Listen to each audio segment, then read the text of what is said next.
Hello, my lovely ABs. Do you want to listen to an anime review about a middle-aged office worker who gets transported to another world, and now he must figure out a way to make a living for himself in this quiet new lifestyle? Oh, so he hopes. If this anime sounds interesting to you, let's roll the intro.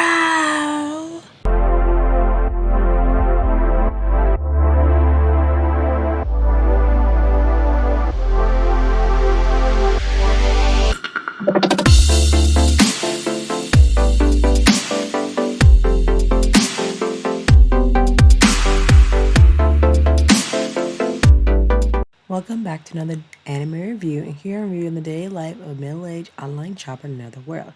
Basically, we have our main protagonist.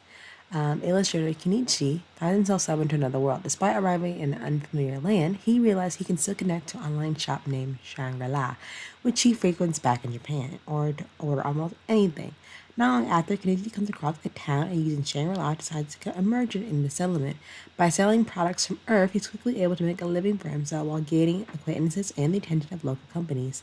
However, the man just wants to live a quiet life without a nuisance and leaves the town to build a cabin in a nearby forest. Though interrupted from time to time, there's nothing that can stop Kenichi from having his peaceful days. This anime has about 13 episodes, premiered January 9th to April 3rd, 2025.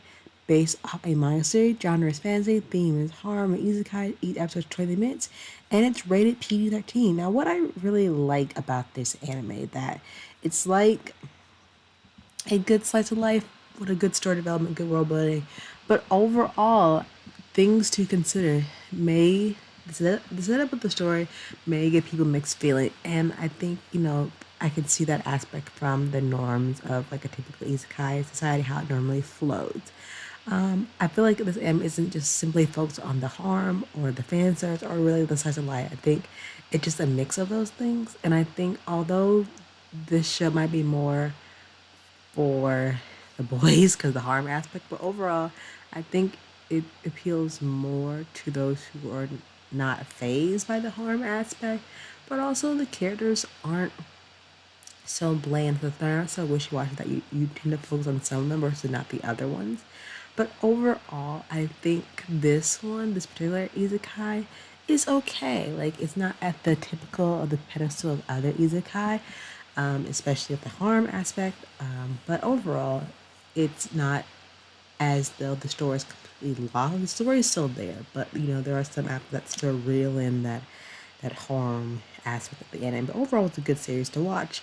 I give it like a 6.3 out of 10. But definitely check out Kenichi's life as a middle-aged online shopper. Like, let's see how he tries to indulge his little simple life. And let me know in the comments below. And definitely watch the anime if you want to learn more for yourself. Until then, I'll see you soon for another anime review. Until then, bye!